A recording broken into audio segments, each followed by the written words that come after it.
Assalamualaikum warahmatullahi wabarakatuh. Bismillahirrahmanirrahim. Alhamdulillahirabbil alamin. Wal 'aqibatu lil muttaqin wa la 'udwana illa 'alal zalimin. Wassalatu wassalamu ala asyrofil anbiya'i wa imamil mursalin wa ala alihi wa ashabihi ajma'in. Amma ba'd. Yang saya banggakan dan hormat bersama mahasiswa-mahasiswi yang kali ini akan belajar mengenai fikih ibadah. Tapi sebelumnya mari kita awali dengan bacaan surah Al-Fatihah. Semoga perkuliahan ini membawa berkah dan manfaat untuk kita semua dan kita amalkan nantinya untuk masyarakat yang akan datang. Iridha ila syafaati Rasulillah bisiril Fatihah. Alhamdulillahi minasyaitonir rajim. Bismillahirrahmanirrahim. Alhamdulillahirabbil alamin arrahmanir rahim maliki yaumiddin. Iyyaka na'budu wa iyyaka nasta'in ihdinas siratal mustaqim siratal ladzina an'amta 'alaihim ghairil maghdubi 'alaihim. Sebelumnya saya absen dulu ya. Dengarkan yang tidak masuk siapa. Saili Nur Khalidah, Nur Aini, Friska Lutfiana, Arimbi Aurora, Cindy Aulia, Naswa Ratu Anyelir, Nistu Maulana Zainal Anam, Arshela Vivi Kholisatul Ma'rifah, Meki Ratu Rahmayat Sah, Pamela Rahma Abadi, Alfiatur Rahmah, Bagiatus Solihah, M. Rifki Ul Umam, Happy Wazirullah, Nur Aini, Friska Lutfiana, Syifa, Happy Wazirullah, Yusrul Hana izin ya. Davino Arzaki, Saila Rizki, Latifatul Isni, Putri, Rakita Aulia Sali, ada Mutia Fitisna, kembar. Oh iya. Ya alhamdulillah ini masuk semua yang izin cuma satu. Sebelum diskusi kita mulai mata kuliah yang kemarin, kira-kira masih ingat taharah kemudian wudu. Saya tanya, taharah atau sesuci itu ada berapa macam? Apa saja untuk jiwa? Taharah.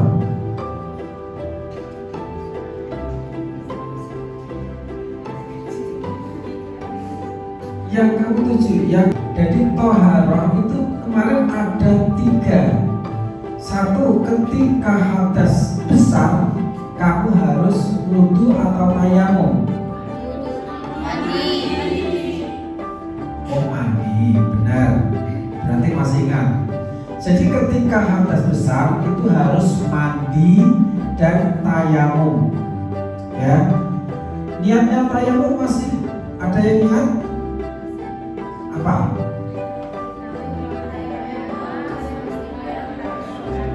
Nawaitu tayammuma listibahatis shalah. Itu niat tayamum. Kemudian niatnya mandi kemarin, ada yang masih ingat? Nawaitul husla liraf'il hadasil akbari lillahi ta'ala. Kemudian di samping itu kemarin bahas wudhu. Kira-kira ada yang tahu rukunnya wudhu kemarin, masih ingat? Rukunnya wudhu ada berapa? Ada berapa? Jawaban yang kurang tepat. Ada berapa? Ada 6. Dan 6. Satu niat, kedua basuh wajah, ketiga basuh kedua tangan, keempat mengusap sebagian kepala, yang kelima membasuh kaki, yang terakhir adalah tertib. Oke, itu hanyalah pemanasan. Sekarang kita dengarkan presentasi dari teman-temanmu yang kali ini menerangkan tentang sholat. Setelah nanti presentasi, saya akan jelaskan lagi. Oke, waktu selanjutnya kami silakan kepada pemateri. Warahmatullahi wabarakatuh. Halo everyone, nama saya Regita Auliasari dan di samping saya adalah Mbak Dewani Kumalasari dan di samping saya ada Mbak sholat 5 waktu, hukum dan tata caranya. Nah, perlu kita ketahui teman-teman, pengertian sholat. Sholat adalah doa yang diawali dengan takbiratul ihram dan diakhiri dengan salam. Sholat fardu ada 5, yaitu sholat subuh, sholat duhur, sholat asar, sholat maghrib dan sholat isya. Itu semua adalah hukumnya wajib. Dan di sini saya akan menjelaskan tentang syarat sholat. Yang pertama adalah suci dari hadas dan najis. 2. Menutup aurat. 3. Memakai pakaian yang bersih. 4. Tempat sholat harus suci. Dan 5. Menghadap kiblat. Oke, seterusnya akan dilanjutkan dengan Mbak Dewani. Terima kasih.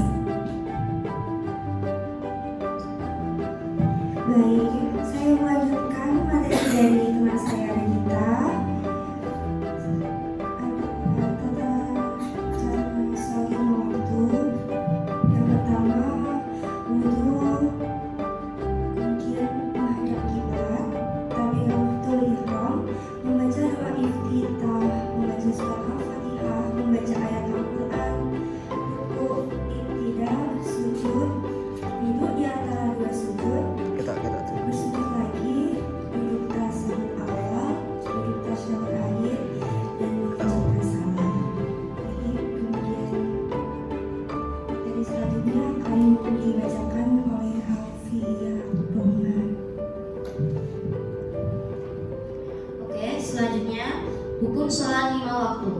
Syarat sah sholat 5 waktu: pertama, beragama Islam, berakal, balik, suci dari hadas, najis, haid, dan nifas dan lain sebagainya.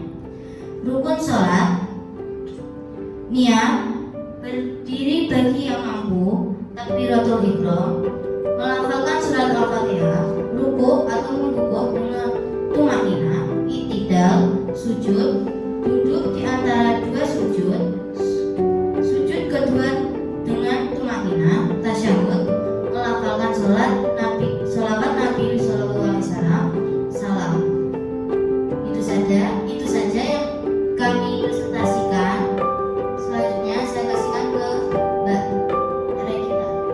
Oke, terima kasih. Dan selanjutnya akan dijelaskan oleh Bapak dosen kita, yaitu Bapak Ali Asadu. Dan di sini saya akan menjelaskan tentang syarat sholat. Yang pertama adalah suci dari hadas dan najis. 2. Menutup aurat. 3. Memakai pakaian yang bersih. 4. Tempat sholat harus suci. Dan 5. Menghadap kiblat. Oke, seterusnya akan dilanjutkan dengan Mbak Dewani. Terima kasih. Sholat 5 waktu, hukum dan tata caranya. Nah, perlu kita ketahui teman-teman, pengertian sholat. Sholat adalah doa yang diawali dengan takbiratul ihram dan diakhiri dengan salam.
dijelaskan oleh Bapak dosen tercinta, yaitu Bapak Ali As'ari. Terima kasih sudah berani mempresentasikan mata kuliah sholat.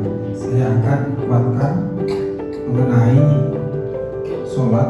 Di situ tidak disinggung dari pengertian. Jadi sholat menurut bahasa adalah doa. Tapi menurut istilah kama qala Imam Rafi'i dalam kitab Fathul Gharib, as-shalah hiya aqwalun wa af'alun muftatahatun bit takbir wa mukhtatamatun bit taslim bi syara'it mahsusah. Jadi sholat adalah suatu pekerjaan dan ucapan yang dimulai dengan takbiratul ihram, diakhiri dengan salam dengan syarat-syarat tertentu. Jadi sahnya sholat itu kalau kita rukun dan syarat sholatnya kita pedulikan. Jangan sampai syarat dan rukun itu kamu abaikan. Seperti syarat sholat tadi sudah disinggung bahwa syarat sholat yang pertama adalah thaharah, suci dari hadas, baik hadas kecil maupun hadas besar. Andai kata ada orang yang sholat tanpa mempunyai wudhu atau tanpa suci dulu, maka sholatnya tidak sah. Sebelum sholat kita harus suci dulu. Maka pembahasan yang pertama thaharah, kemudian wudhu, harus sholat. Agar sholat kita sah, suci dari hadas, suci dari hadas dari pakaian, terus suci dari tempatnya yang kamu tempati harus suci. Yang kedua adalah satrul aurat. Satrul aurat bagi laki-laki itu mulai dari pusar sampai rubaten.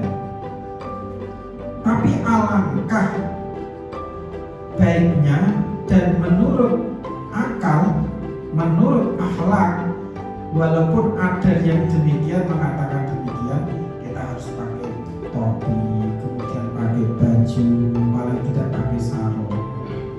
Itu lebih sempurna daripada kamu sekedar hanya bertukar sarungan, kan gitu. Kalau perempuan yaitu jami'ul badan illal wajhi wal kafaini. Jadi semua anggota tubuh illal wajah, kecuali wajah, dan kedua telapak tangan itu wajib dibuka. Yang ketiga yaitu istiqbalul kiblat. Kita sholat kalau tidak ada rushah seperti sholat lil khauf, itu wajib istiqbalul kiblat, menghadap kiblat. Seterusnya adalah al-qiyam indal qudrah. Bagi orang yang mampu berdiri, jangan sampai sholat fardu itu duduk atau dengan tidur, nggak boleh. Itu yang masih mampu. Adapun ketika tidak mampu untuk berdiri, baru disilakan untuk duduk, atau setelah duduk nggak mampu kita sholat dengan tidur. Setelah tidur nggak mampu, sholat dengan mitra atau kedep motor isyarat. Kalau isyarat nggak mampu, kita sholati bersama-sama. Itu ya. Itu termasuk syarat yang kita laksanakan sebelum melakukan sholat. Itu syarat. Adapun rukun seperti yang dijelaskan tadi, ada mulai takbiratul ihram, ada membaca Fatihah sampai salam tadi. Itu mengenai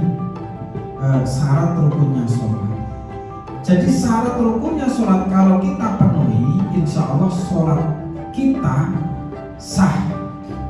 Masalah diterima dan tidaknya sholat kita, Allahu a'lam, karena itu hak Allah.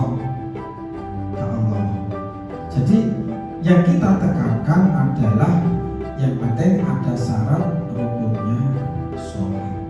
Gitu ya. Ada yang mau tanya? Silakan yang mau tanya. Ya, ya silakan. Ini kan sudah dipaparkan dari temanmu dan sudah saya ulang jelaskan.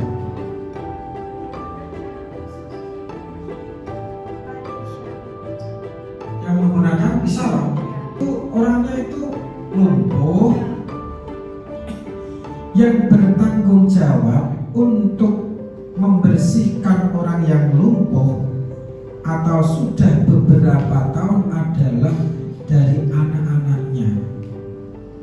Ketika sholat itu kan harus suci, dan ketika anak-anaknya itu sudah tidak peduli sama sekali terhadap orang tua, mau nggak mau orang tua sholat, tapi lihurmatil wakti.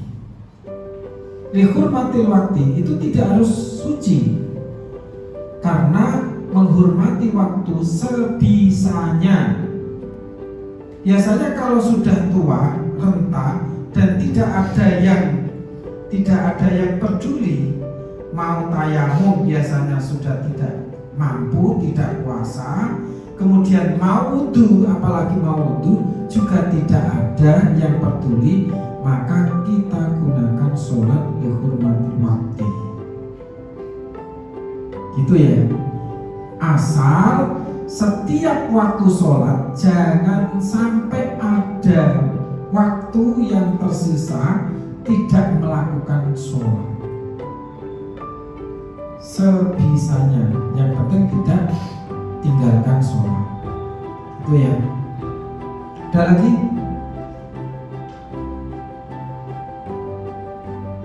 Dari sebelah sana? Gak ada? Ya. Ya silakan.